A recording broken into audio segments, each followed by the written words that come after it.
Génesis capítulo 9, que es el pasaje que nos compete el día de hoy. Y es un pasaje hermoso, es un pasaje donde vamos a mirar el primer pacto de Dios con un hombre, con la humanidad. Y voy a ser claro, y ahorita en unos minutos voy a aclarar a qué me estoy refiriendo con esto, que es el primer pacto de Dios. Cuando hablamos de pacto, hablar de pactos, y vamos a entrar un poquito en ese tema y vamos a tratar de aprender, pero permítame decirle algo. Mi propósito el día de hoy no es llenarle de información, es que podamos extraer la palabra de Dios, aprendizaje de qué quiere Dios a través del pacto de Dios con Noé, a través de eso, qué quiere Dios para usted y para mí, como sus hijos, como su iglesia, para poder seguir creciendo en el conocimiento de Dios.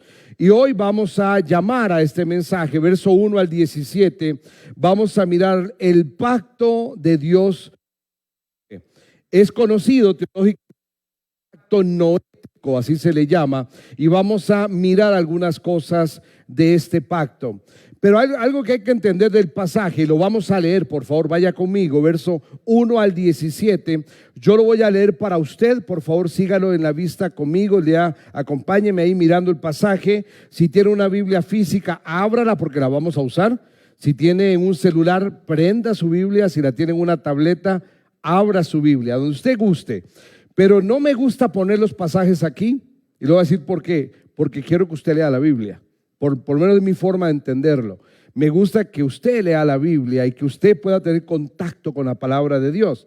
Esto es un recurso maravilloso, pero a veces nos puede hacer un poquito vagos con el hecho de estar nosotros en el contacto de la palabra de Dios. ¿Está de acuerdo conmigo o no? Y si no está de acuerdo, me perdona. Pero me encanta que vayamos a tener contacto con la Biblia. Vamos, verso 1. Yo lo voy a leer y por favor sígalo usted allí con la vista. Dice así: dijo Dios a Noé y a sus hijos y les dijo: fructificad y multiplicaos y llenad la tierra. El temor y el miedo de vosotros estarán sobre todo animal de la tierra y sobre toda ave de los cielos, en todo lo que se mueva sobre la tierra y en todos los peces del mar. En vuestra mano son entregados. Todo lo que se mueve y vive os será para mantenimiento, así como las legumbres y plantas verdes os lo he dado todo. Pero carne con su vida, que es su sangre, no comeréis, porque ciertamente demandaré la sangre de vuestras vidas, de mano de todo animal la demandaré, y de mano del hombre, de mano del varón, tu hermano, demandaré la vida del hombre. El que derramare sangre de hombre por el hombre, su sangre será derramada, porque a imagen de Dios es hecho el hombre. Mas vosotros fructificad y multiplicaos, procread abundantemente en la tierra y multiplicaos en ella. Y habló Dios a Noé y a sus hijos con él, diciendo: he aquí, yo establezco mi pacto con vosotros y con vuestros descendientes después de vosotros, y con todo ser viviente que está en vosotros, aves, animales y toda bestia de la tierra que está con vosotros, desde todos los que salieron del arca hasta todo animal de la tierra. Estableceré mi pacto y no exterminaré ya más toda carne con aguas de diluvio, ni habrá más diluvio para destruir la tierra. Y dijo Dios: esta es la señal del pacto que yo establezco entre mí y vosotros y todo ser viviente que está con vosotros por siglos perpetuos. Mi arco he puesto en las nubes, el cual será por señal del pacto entre mí y la tierra.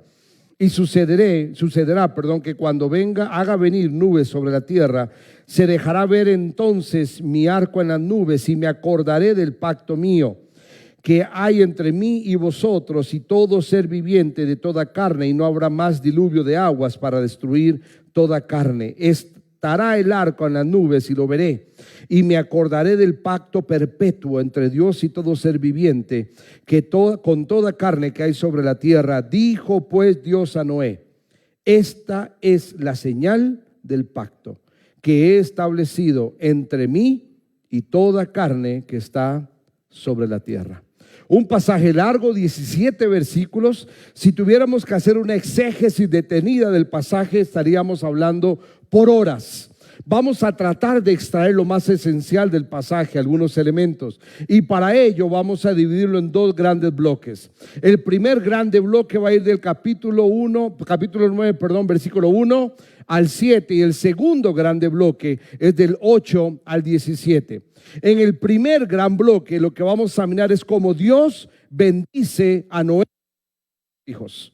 Hay algo maravilloso ahí. Si usted mira el versículo 1, la primera frase, solo la introducción del capítulo dice: bendijo Dios a Noé y a sus hijos. Desde la introducción del capítulo 9, ya el autor bíblico, la inspiración de la revelación del corazón de Dios, va a colocar el propósito de lo que Dios quiere hacer en los primeros versículos. El propósito de los primeros 7 versículos tiene que ver con Dios tomando ahora una nueva generación, Noé y sus hijos, y bendiciendo sus vidas y estableciendo algunos elementos. Y en el segundo gran bloque vamos a mirar el pacto de Dios para con la humanidad. Estos son los dos grandes bloques que vamos a poder entender de aquí. Y hay algunas cosas que tenemos que entrada. En primer lugar, tenemos que entender que desde el inicio, Dios, desde un inicio, va a mostrar su justicia. ¿Cómo? Con el diluvio. Vamos a mirar, y esto es algo importante de entender, porque yo no me voy a detener, y quiero de entrada decirlo, yo no me voy a detener a hablar del arco iris comparándolo con los movimientos ideológicos de hoy. Creo que hay cosas más importantes en el pasaje de aprendizaje que metiéndome a debatir una ideología en una prédica de un domingo de mañana, excepto si nos enfocáramos en eso, que quede claro. Pero creo que hay cosas más provechosas para nosotros como pueblo de Dios. Pero hay un elemento que dejamos por fuera cuando hablamos de entender el corazón misericordioso de Dios. Que la misericordia de Dios también se refleja en su justicia. Una de las formas a través de las cuales Dios muestra misericordia es corrigiendo lo que está mal. Y eso es justicia. A veces mal comprendemos la misericordia de Dios. Creemos que la misericordia de Dios es permisivismo y estamos muy equivocados. Misericordia no tiene que ver con que Dios nos alcahuetee para... Misericordia también tiene que ver con que Dios actúe cuando algo no está bien. Le voy a poner un ejemplo práctico. No sé si aquí o en otro país, ¿no? Porque en estos últimos meses he estado viajando mucho con conferencias en diferentes lugares. ¿Sabe cuál es una de las muestras de la misericordia de Dios? Creo que fue aquí que lo mencioné. La muerte. La muerte es parte de la evidencia de la misericordia de Dios. Cuando llega un momento donde ya no hay más forma de sostener la evidencia del pecado en nuestro cuerpo. Y el descanso es parte de la misericordia de Dios. Porque ya el pecado ha hecho mella profunda en nuestro ser. Amado hermano, cada día que la vida avanza, el pecado es más evidente en nuestro cuerpo. Las consecuencias del pecado son más evidentes. Hay dolores que usted hoy tiene que antes no tenía. Hay cansancio que hoy usted carga que antes no cargaba, etcétera, etcétera. De la consecuencia del pecado en nuestras vidas. Ahora, desde un inicio lo que vamos a mirar es cómo Dios va a mostrar su justicia, como con el diluvio. Pero también vamos a encontrar su misericordia cuando establece un pacto, cuando establece su gracia inmerecida. Y si hay algo que tenemos que entender, mi amado hermano, es que Dios hizo un pacto de restauración, del cual hasta el día de hoy es fiel Dios para con ello. Amado hermano, yo no creo, y siéndole muy franco, que estemos viviendo tiempos muy diferentes a lo que Génesis capítulo 6 nos narra en cuanto a la depravación del hombre. No creo que es muy diferente. En el Génesis capítulo 6 nos va a narrar las aberraciones del pecado del hombre. No es muy diferente a lo que vivimos hoy. Pero ¿sabe cuál es la diferencia? ¿Por qué hoy no cae un diluvio? Porque hay un pacto de fidelidad. Sostiene su mano de justicia para no volver a arrasar con la humanidad. Y hoy vamos a mirar algunos elementos de misericordia. Actos tienen que ver con la misericordia. Ahora, permíteme hacer un paréntesis antes de extraer algunos elementos del contenido del pasaje. Cuando hablamos de pactos, yo quiero tomarme unos breves minutos para entender qué es un pacto. Te voy a decir por qué. Porque hay mucha manipulación de este término. Creo hay mal comprensión de este término. A veces hay predicadores que le van a decir a usted, traiga tal cosa al altar y haga un pacto con Dios. No estamos dimensionando lo que realmente es un pacto. Un pacto tiene implícito muchos elementos que no tiene que ver con una motivación de ver qué obtengo a cambio. Perdóneme. Pero un pacto en el altar no tiene que ver con tratar de mirar qué obtengo de Dios. Porque ninguno de nosotros tiene la capacidad de sostener la fidelidad al pacto que hemos promulgado o hemos colocado. Ahora entendamos qué es un pacto. ¿Me acompaña un poco? A tratar de mirar escrituralmente qué es un pacto. ¿Cómo podemos definir un pacto? ¿Qué es un pacto? En la palabra de Dios podemos definir un pacto en las Escrituras como un acuerdo solemne. No es un acto de un show, es un acto solemne. Tiene que ver con el compromiso pleno y absoluto de algo que yo estoy dispuesto a cumplir de manera plena y total. Un pacto es un acto solemne, negociado o impuesto de manera unilateral. Mi amado hermano, en la Biblia vamos a encontrar, y este es un debate teológico, yo le voy a mencionar 5 que son los 5 más importantes o los 5 claves, pero hay más. Hay algunos que colocan más pactos todavía. No me voy a meter en ese tema, pero le voy a mencionar los 5 pactos claves que tienen que ver con la redención suya y mi redención, con la obra de Cristo en favor suyo y mío. Y esos pactos son un acto unilateral. ¿Qué significa unilateral? Que es propuesto por un lado, afirmado por ese mismo lado y sostenido por ese mismo lado. Porque el otro lado del pacto es incapaz de ser parte de manera plena.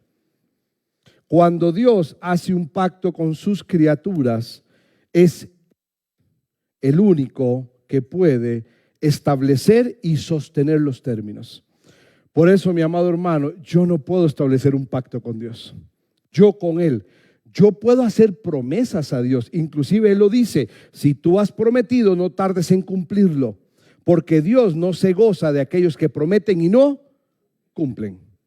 Pero un pacto tiene que ver con un sello de sangre. Un pacto tiene que ver con el compromiso de la vida. La vida misma está en juego, en el cumplimiento del pacto.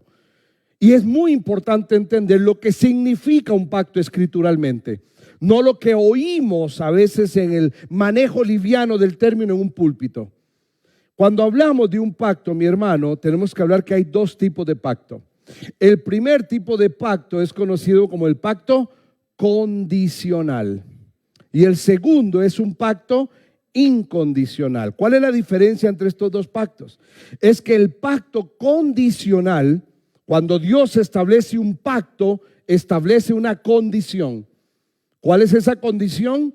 Que es necesaria la obediencia del hombre para que el pacto se mantenga.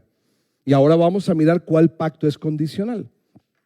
Pero también está el pacto incondicional. ¿Qué significa el pacto incondicional? Y gloria a Dios porque es incondicional. Que descansa plena y absolutamente en el carácter de Dios. Que no tiene que ver con lo que el hombre haga. Que Dios lo hará más allá de lo que el hombre haga. Dios lo cumplirá. Dios lo llevará a su término, aunque el hombre o el pueblo de Dios sea necio, incrédulo y rebelde. Es incondicional porque depende del carácter de Dios, no de la obediencia del hombre. Ahora, ¿me acompaña a ver algunos de manera rápida? No tengo el tiempo para detenerme. Quisiera, y cada uno de ellos sería para una prédica o una conferencia completa, cada una. Pero yo solo quiero mostrarle de manera muy rápida para que usted tenga una noción general de cuáles son los 5 pactos más esenciales en la palabra de Dios. El primero de ellos que voy a colocar realmente en orden cronológico no sería el primero. Estoy dejando el de Noé de último para enlazarlo con el contenido. Lo vamos a ver en este orden, que es un orden diferente. ¿Cuál es el primero que solo quiero que usted conozca? Es el pacto abrahamico. ¿Establecido con quién?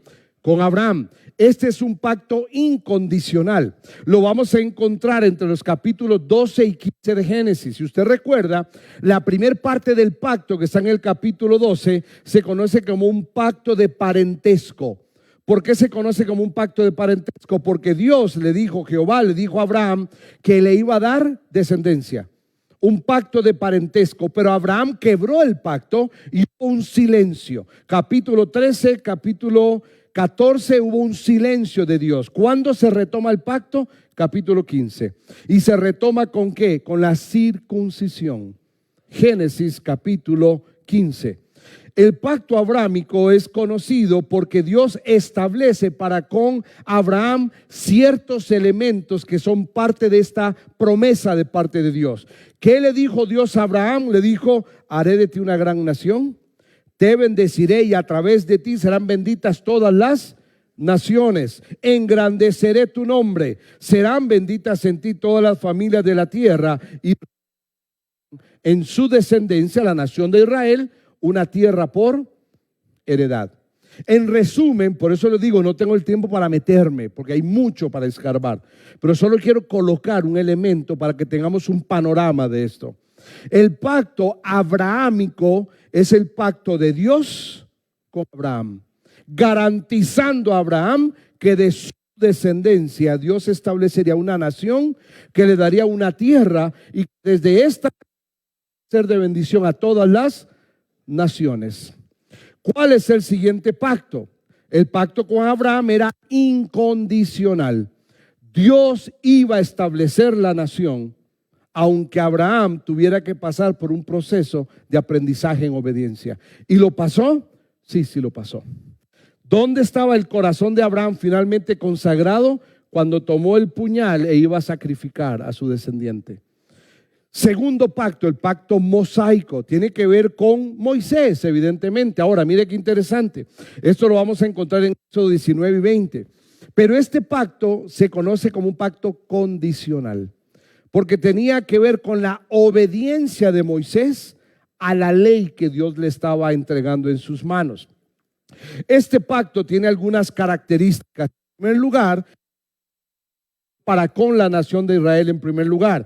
En segundo lugar, entrega la ley, da la ley en las manos de Moisés para que sea el instrumento de justicia de Dios. En tercer lugar, los mandamientos de la tabla de la ley, esos mandamientos iban a expresar la justa voluntad de Dios. Y aquí yo les saco una pregunta de tarea de estudio de clase teológico. A partir de la ley en Éxodo 20 es cuando el hombre finalmente lee en un documento que si mira a una mujer con ojos inadecuados, eso se llama pecado. El hombre lee en un documento las tablas de la ley que si miente algo que es falso testimonio se llama mentira y es pecado, etcétera, etcétera. ¿Cómo el hombre era consciente de su pecado antes de Éxodo 20? ¿Ya lo pensó? ¿Cómo? La palabra de Dios dice que Dios ha colocado en el hombre una conciencia que le acusa o le defiende. Mi amado hermano, no es necesario leer la Biblia para que el hombre tome conciencia y su conciencia le acuse de que hay algo que está haciendo, que quizá no sabe cómo se llama, pero que es algo que sabe que no está bien, porque puede ver el efecto, puede ver el resultado y no está bien, aunque quizá no sepa el nombre. Pero a partir de Éxodo 20, 19 y 20, Dios establece el mandamiento que expresa la voluntad justa de Dios. También esos mandamientos iban a determinar la vida social de Israel, pero también iban a determinar la vida religiosa de Israel. Segundo pacto, el pacto mosaico. Condicional, sí, porque tenía que ver con el cumplimiento de. ¿Puede el hombre cumplir en obediencia el mandato de obedecer la ley? No, no puede. Cientos elementos. Tiene que cumplir más de 600. Es imposible que el hombre lo cumpla. Por eso es que la ley nos enseña que el propósito de la ley es mostrarnos nuestra condición de transgresión. Somos pecadores porque quebramos la ley de Dios. ¿Es usted pecador? Sí, yo soy el primero. Cada día usted y yo vivimos quebrando la ley de Dios. O por acción o por pensamiento. O por actitudes de nuestro corazón. Tercer pacto es un pacto hermosísimo. Segunda de Samuel capítulo 7. El pacto davídico. Y este tiene que ver con el linaje real de quien iba a ser el Redentor. El pacto davídico tiene que ver con algunos elementos importantes. 4 principalmente. Este es incondicional. Dios, escuche bien, Dios iba a vestir de gloria, reino y poder a su hijo, aunque David fallare. Porque el propósito del pacto no tenía que ver con David, sino con el descendiente de David, que era Jesucristo, o que es Jesucristo. ¿Y cuáles son 4 elementos importantes para entender de este pacto incondicional, pacto davídico? Tiene que ver con una casa davídica, un linaje. Tiene que ver con la garantía y la posteridad de una descendencia. Tiene que ver con un trono absoluto y pleno de justicia real absoluta. Tiene que ver con un reino que tiene una esfera de gobierno universal, completa y absoluta. Y tiene que ver, no es un reino temporal, es un reino permanente, que no tiene fin. El pacto de Dios con David, el pacto davídico, tiene que ver con que la simiente de David, Jesucristo, va a heredar el trono perpetuo para ejercer justicia absoluta y perfecta. ¿Cuál es el? Y este es, amado hermano, uno que apunta directo a usted y a mí. Jeremías capítulo 31, que es el nuevo pacto. Un pacto incondicional porque descansa plena y absolutamente en la obra de Cristo. Ahora, este pacto tiene una característica. Yo los voy a colocar aquí, no tengo el tiempo para desarrollarlos, pero quiero que usted los vaya mirando. Este pacto lo que coloca es el compromiso de Dios de redimir la condición del hombre. ¿Cuál es la condición del hombre? Pecador. ¿Se logra ver? ¿Sí? ¿Qué es lo primero que Dios detecta? La necesidad del perdón de pecados. En segundo lugar, era necesario un nuevo corazón. Y entiéndase esto, no es un parche, es lo que se conoce en la teología como la regeneración. Dios otorga un nuevo gen, una nueva vida impartida por la obra de Cristo, un nuevo corazón, un corazón transformado para poder glorificar a Dios a través de la obra de Cristo en nuestra vida. Es un pacto eterno, no tiene fin, no es momentáneo, es para siempre. Y algo muy importante, estaba basado en un sacrificio, derramamiento de sangre. ¿Qué dice Hebreos? Sin derramamiento de sangre no hay remisión de pecados. El hebreo lo que está es afirmando lo que el nuevo pacto estaba comprometiendo. Derramamiento de sangre para que el ser humano pudiera ser lavado de su condición. En el nuevo pacto se promete la presencia del Espíritu Santo como morada en nuestra vida. Garantiza la revelación personal de Dios en la vida de cada creyente. ¿Habla usted que es hijo de Dios? ¿Dios habla directo con usted, sí o no? A través de la obra de Cristo, el nuevo pacto tiene que ver con que Dios se revela de manera personal. Quizá usted sale un domingo de la iglesia y dice, ¿y a este hermano quién le cuenta mi vida? Es Dios revelándose de manera personal, porque Dios conoce tu necesidad. Dios es el que conoce lo que los que estamos aquí no conocemos. En ese silencio íntimo es donde Dios está. En la vida pública es fácil la apariencia de piedad. En la intimidad del silencio solo Dios lo conoce. Y por eso Dios se revela de manera personal a cada uno de nosotros. Y el nuevo pacto está fundamentado o basado en la obra, el sacrificio de Cristo. Y garantiza la bendición eterna y permanente, afirmando el pacto hecho con Abraham. Y ahora sí, vamos al último, al quinto, y nos metemos para extraer algunos elementos del pasaje el día de hoy, que es el pacto de Dios con Noé, que en realidad es el primero, pero lo dejé de último para poder enlazarlo con el contenido. Amado hermano, hay otros pactos que usted va a escuchar. Por ejemplo, hay personas que llaman a la relación de Jehová con Adán, lo llaman el pacto adámico, por ejemplo. Hay otro pacto que se conoce como el pacto levítico, que tiene que ver con cuando Israel cae y es desobediente delante de Dios. En Levítico aparece un replanteamiento de las promesas de Dios para con Israel después de que Moisés falla. Personalmente no entro en conflicto con ello, pero creo que estos son los 5 pactos, eje de lo que tiene que ver con la obra redentora de Dios para con usted y conmigo, desde Abraham hasta la obra de Cristo. Pacto de Dios con Noé es el pasaje que hemos leído. Este pacto es incondicional. Una vez que Noé y su familia descienden del arca, Dios establece un pacto y Dios va a colocar algunos elementos claves. ¿Cuáles son los 3 elementos claves de este pacto? Aquí le estoy resumiendo los 17 versículos. En resumen, los 3 elementos claves de este pacto tienen que ver con: no volveré a destruir la tierra con maldición. No volveré a destruir a todo ser viviente como lo hice con el diluvio.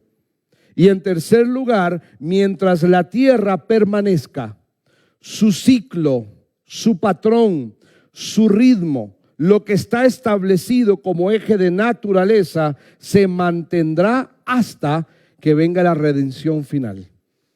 El fin de los tiempos establecido por Dios en su profecía. En resumen, son esos 3 elementos que el pacto afirma y el pacto garantiza. Ahora, hay que entender esto. Yo dije al inicio del mensaje, este es el primer pacto de Dios con el hombre. No estamos diciendo, no estoy diciendo que Dios no tuvo cierto convenio con Noé, no estoy diciendo, pero una expresión directa de establezco mi pacto, este es el primero, que aparece directo. Ahora, hay 3 porciones de la Biblia. Usted me dice, oye hermano, pero en el capítulo 6, cuando predicó, no me acuerdo si fue Mario, me parece, en el capítulo 6 se menciona el pacto, pero hay que entender algo, que son 3 elementos diferentes. En el capítulo 6, versículo 18, si usted lo tiene ahí, lo lee conmigo, yo lo voy a leer para usted.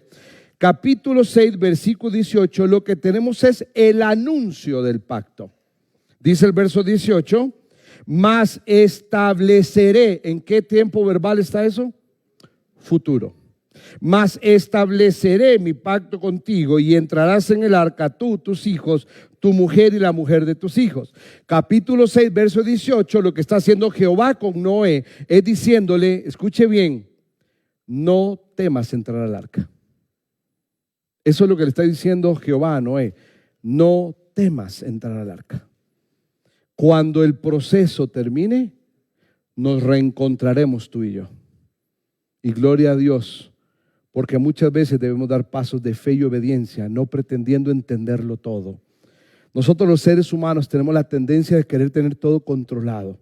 Y si Dios no me da un manual con los 10 elementos que van a suceder, no avanzo. No, el Hijo de Dios avanza por obediencia, no porque necesariamente sepa todo.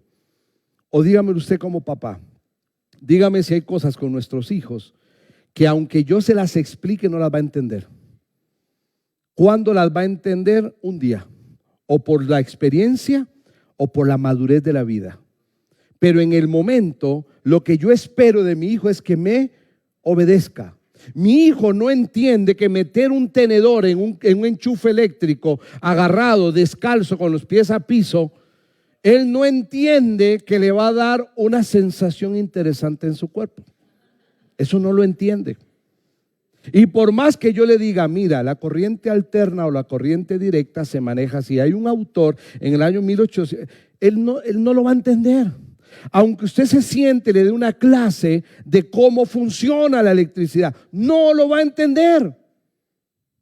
¿Qué espera usted de él en ese momento? Obediencia. Así espera Dios de usted y de mí. Obediencia. Dios no estableció el pacto con Noé en el capítulo 6, le anunció el pacto. Ahora mire el capítulo 8, por favor, más adelante, versículo 20. Y edificó Noé un altar y tomó de todo animal limpio y de toda ave limpia y ofreció holocausto en el altar. Y percibió Jehová olor fragante, olor grato, y dijo Jehová en su corazón: no volveré más a decir a la tierra, maldecir la tierra por causa del hombre, porque el intento del corazón del hombre es malo desde su juventud, ni volveré más a destruir todo ser viviente como he hecho. ¿Qué sucede en el capítulo 8? Jehová afirma ¿dónde? ¿Está hablando con Noé? No, lo afirma en su corazón. Jehová recibió el olor grato del sacrificio, del holocausto, y dijo: recordé mi pacto. Ahora, ¿dónde afirma el pacto o lo ratifica el pacto? Capítulo 9. Mire por favor conmigo, vamos, capítulo 9, verso 8. Ya lo leímos, pero habló Dios a Noé. Ahora sí, ¿con quién está hablando Jehová? Ahora está hablando con Noé. Ahora le está recordando lo que le anunció en el capítulo 6. Y le dice: Noé e hijos, vengan. He aquí yo establezco mi pacto. Y ahí se establece el pacto de Jehová para con Noé.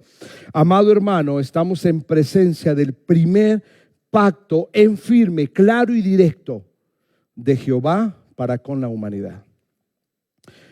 Amado hermano, si hay algo en lo cual usted y yo podemos estar seguros, es que cuando Dios dice algo, no lo olvida. Y no solo no lo olvida, lo cumple. Él es fiel. El que es infiel somos usted y yo. Pero Él siempre será fiel. Si Dios dice algo, Dios lo cumple. Siempre lo hará. Así que, amado hermano, uno de mis ánimos hoy, cuando usted salga de este lugar o salgamos juntos de este lugar, es que cuando usted salga de acá hoy, usted pueda ir a comer y decir: Señor, sé que eres fiel. Sé que eres fiel. Yo no sé por qué está pasando usted, hermano. Problemas económicos, luchas laborales, problemas de pareja, consecuencias de malas decisiones, luchas con los hijos. Dios es fiel. Búsquele a Él. Dios es fiel. No aleje su corazón de Él. Búsquele a Él. Dios es fiel. Permítame seguir. Ahora, de manera muy rápida, quiero extraer los dos elementos del pasaje. ¿Estamos bien con los pactos? ¿Sí? Entonces, permítame solo extraer un par de elementos de esto de manera general, porque creo que son elementos bastante claros en el pasaje.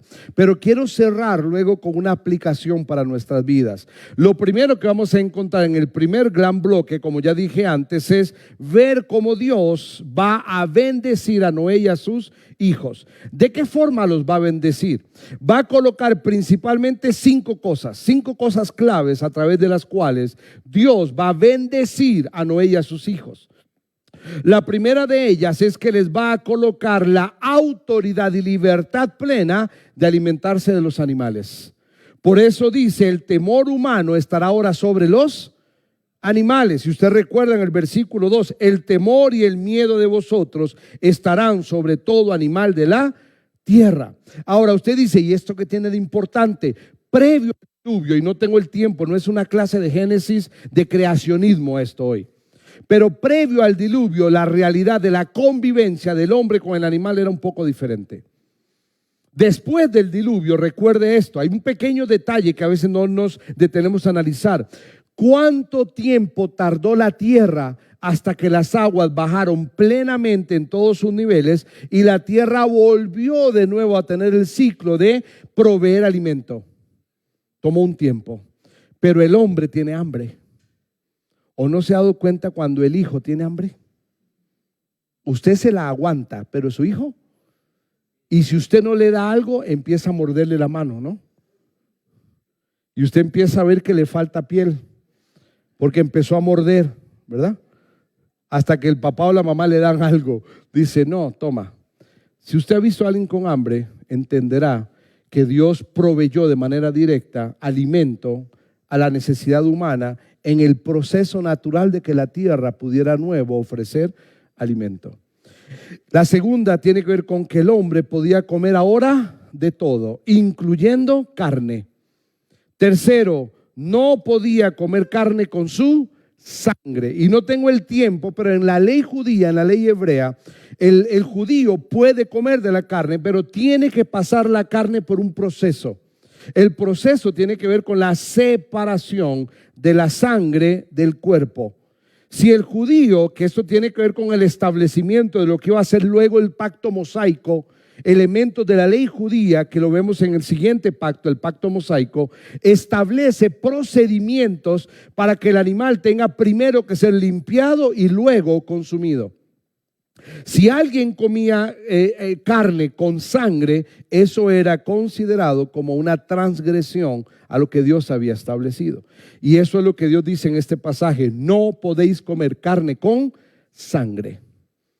Ahora, mi amado hermano, solo le recuerdo, cuando el sumo sacerdote va y ofrece sacrificio, ¿cuál era uno de los primeros elementos que el sumo sacerdote tenía que hacer con la sangre? Tenía que separar la sangre del animal. Ofrecía la carne del animal en un sacrificio antes de ingresar al lugar santísimo y ofrecer la sangre en libación para reconocimiento de la condición de pecado del hombre. Cuarto elemento de bendición para el hombre: la sangre del hombre sería demandada por Dios. Y Dios establece aquí un mandato con relación a no el asesinato. No podían tocar la vida de otro ser humano. Y el quinto elemento es que Dios afirma nuevamente en ellos que debían multiplicarse abundantemente. Ahora, de manera rápida, yo quiero mostrarles este cuadro. Cada uno de estos nuevos elementos de bendición es simplemente Jehová retomando lo que ya había dicho en Génesis 1 y Génesis 2. Y ahí lo tiene usted en el cuadro comparativo. Cuando él le dice en el verso 9, 1 al 4, Dios le dice a Noé que se fructifiquen, multipliquen y llenen la tierra. Capítulo 1, verso 28 de Génesis ya lo había dicho. Capítulo 2, Noé, al igual que Adán, podían tener dominio sobre los animales. Ahora para él, alimento, ¿dónde lo había dicho? Capítulo 1, versículo 26. Capítulo 9, versículo 3, que ahora a los dos todo les fue dado por comida, ya lo había anunciado en el capítulo 1, versículo 29, donde le dijo: poded comer de todo excepto de un elemento, del árbol de la ciencia del bien y del mal. Capítulo 9, versos 5 y 6, solamente hay una prohibición. ¿Cuál era la prohibición en capítulo 9, versículos 5 y 6? Mírela, por favor. Había una prohibición. Porque ciertamente demandaré la sangre de vuestras vidas, y de todo animal la demandaré, y mano del hombre y de mano del varón, su hermano, demandaré la vida del hombre. El que derramare sangre de hombre. Hay una prohibición. No podían quitar la vida, ni un animal de un hombre, ni un hombre de un hombre. Lo podía quitar. Porque si no, la mano de justicia de Dios iba a intervenir. ¿Dónde hay una prohibición también? En Génesis capítulo 2, versículo 17. Entonces, mi amado hermano, el primer bloque lo que vamos a encontrar es, oiga bien, Jehová simplemente está restableciendo. Ahora ya no en la figura de Adán y Eva, ahora en la figura de Noé y su descendencia. Está retomando el diseño original del Edén y lo está retomando ahora con la descendencia de Noé. Pero les está colocando a ellos ahora la responsabilidad de vivir y cumplir lo que en capítulo 1 y capítulo 2 ya Jehová había establecido. Ahora permítame, para ir cerrando el embudo, ¿qué sucede en el versículo 8 al 17? Que tiene que ver con el pacto. Y aquí hay algunos elementos importantes. ¿Sabes que 5 veces, solo en ese pasaje, Jehová reafirma el compromiso del pacto? Solo en estos 8 a 17 versículos, del versículo 8 al 17, 5 veces lo afirma. En primer lugar, verso 12, la señal del pacto que establezco entre yo y vosotros. Y aquí quiero agregar un elemento. Por favor, mire un detalle conmigo rápido en la Biblia. ¿Tiene su Biblia abierta ahí? Mire por favor versículo conmigo, verso 12. Algo parecido a esto lo pongo a hacer a mis alumnos de Romanos. Los pongo a hacer con un tema del espíritu y el pecado y la ley. Quiero que usted mire conmigo de manera rápida el orden literario o la forma gramatical en la cual Jehová habla aquí. Mire por favor versículo 12. Dice, dijo Dios, esta es la señal del pacto que establezco entre ¿quién? Entre mí y vosotros. Gramaticalmente, ¿es eso correcto? No. Mírelo ahora en el versículo 13. Mi arco puesto en las nubes, la cual sea por señal del pacto entre ¿quién? Entre mí y ahora ¿con quién? Con la tierra. Primero con ellos, ahora con la tierra. Míralo por favor en el verso 15, perdón. Y me acordaré del pacto mío que haya entre ¿quién? Entre mí y vosotros. Ahora mira el verso 16. Estará el arco en las nubes y lo veré y me acordaré del pacto perpetuo entre ¿quién? Entre Dios y todo ser viviente. Verso 17. Y dijo Dios a Noé, esta es la señal del pacto que establezco entre ¿quiénes? Entre mí y toda carne. Si usted mira las 5 veces que Jehová afirma el cumplimiento del pacto, solo en estos versículos, va a cometer un error gramatical. Pero es un error de garantía eternal. Si usted lo mira desde la parte gramatical, es un error. ¿Cómo debería decir? Un pacto entre ustedes y yo, o entre usted y yo, o entre la tierra y yo. ¿Por qué pone a él como primera persona singular primero? Pacto incondicional. Porque el pacto incondicional descansa plenamente en el carácter de Dios. ¿Por qué aparece él primero? Porque el pacto es firme. Depende de él y no de lo que el hombre haga. Puede tener un aparente fallo gramatical, pero es una afirmación de garantía. No importa lo que iba a suceder con Noé y su descendencia, Dios igual enviaría al Redentor para redimir a una humanidad caída por causa del pecado. Maravilloso. Amén. Ahora sigamos un poquito adelante. Solo quiero mostrarle, para cerrar e ir a las conclusiones, cuáles son las 3 características, las características de este pacto de Dios con Noé. ¿Cuáles son las características? En primer lugar, es cósmico y universal, o sea, abarca a toda la creación y a toda la humanidad, al ser creado y a la tierra creada. En segundo lugar, el arco iris es el testimonio. Se ve por medio del arco iris que Dios colocó como un arco de señal. En tercer lugar, las señales recuerdan a los participantes que hay un pacto. O sea, cada vez que usted mide el arco iris, hermano, le invito, no vea los movimientos.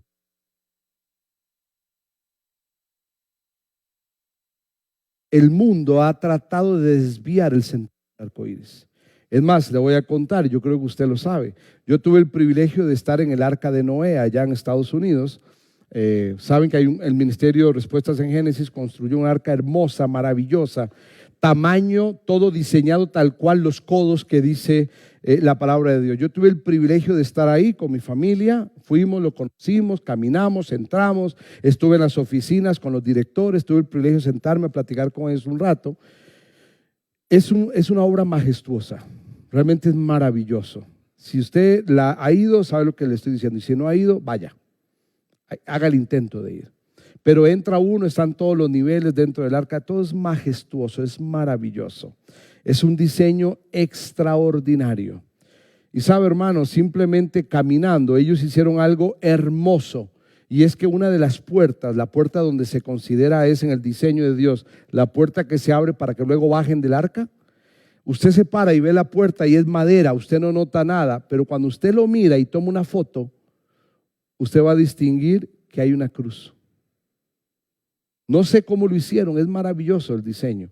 Que usted lo mira a simple vista, es una puerta de madera, pero tiene con un efecto de luces una cruz diseñada. ¿Sabe por qué? Porque el pacto de Dios con Noé tiene que ver con recordar el compromiso de redención.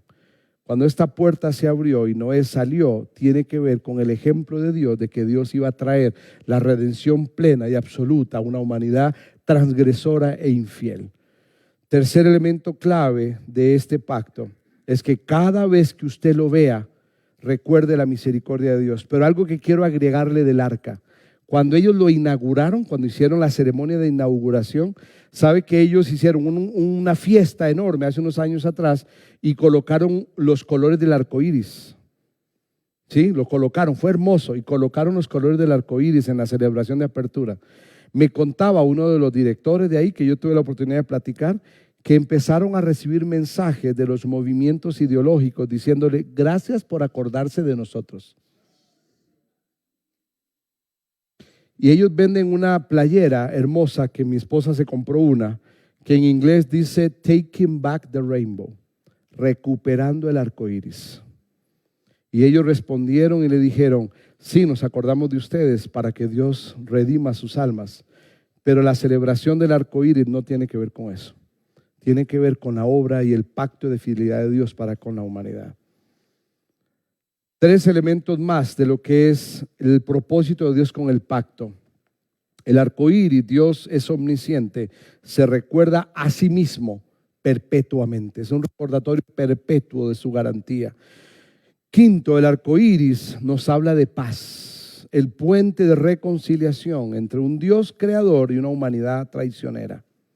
Y por último, el arco iris también recuerda a los fieles que Israel en el juicio, le recuerda de Israel que el juicio divino había terminado y vendría una vez más el final de los tiempos. El juicio final volverá en el fin de los tiempos. Ahora, amado hermano, yo quiero concluir resaltando algo.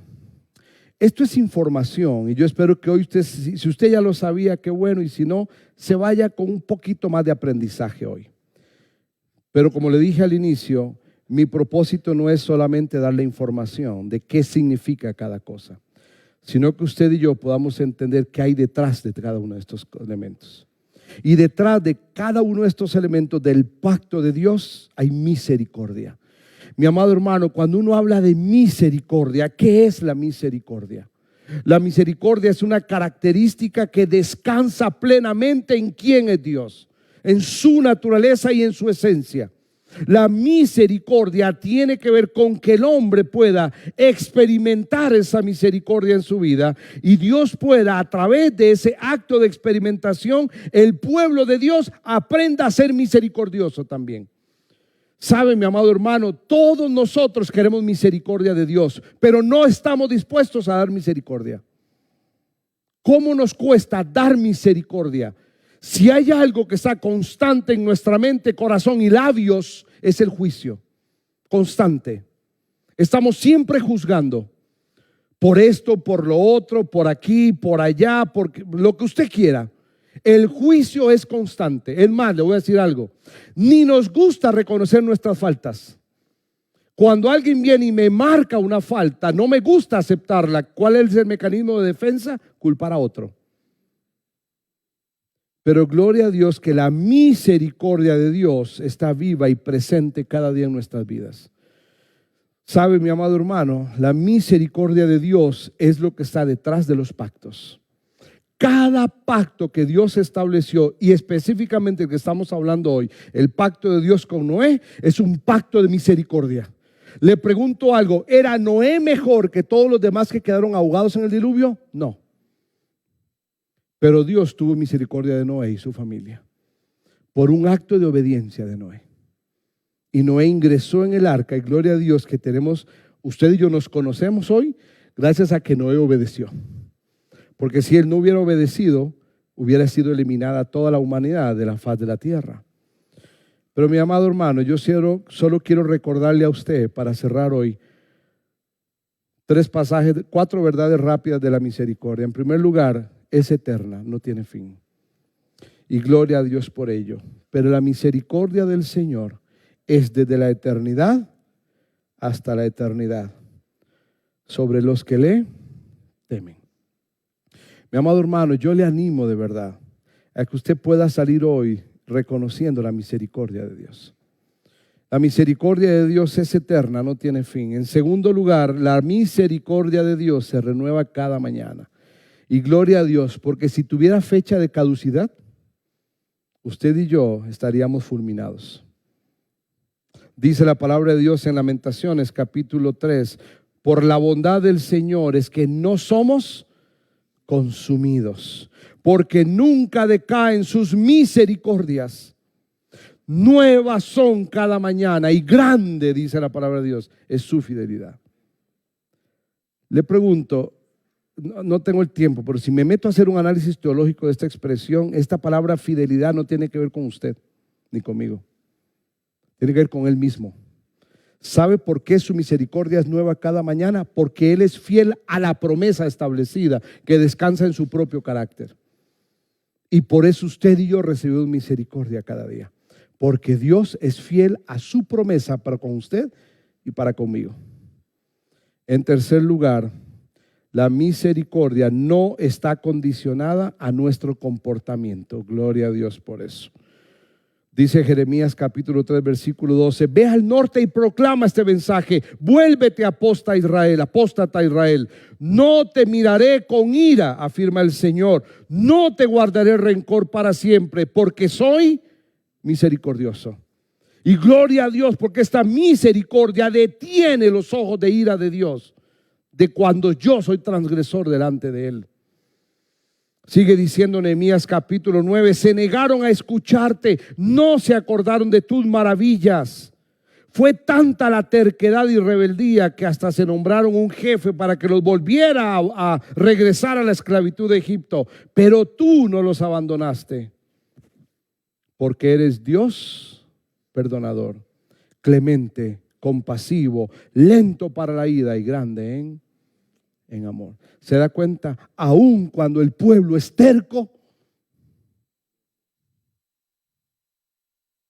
Dios sigue jalándome por su amor de misericordia. Y por último, gracias a ella podemos llamarnos pueblo de Dios.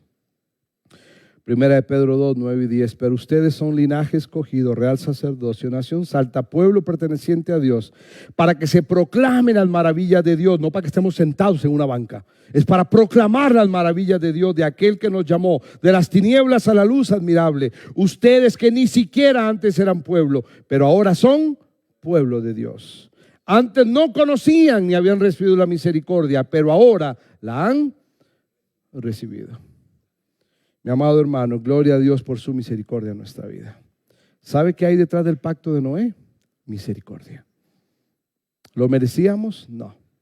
Pero gloria a Dios por su misericordia. Y usó a Noé y a su familia para establecer el pacto. Mi amado hermano, que hoy su palabra sea buena para con usted y para conmigo, y que salgamos de este lugar alabando el nombre de Dios por su fidelidad y su misericordia. Padre, te damos gracias.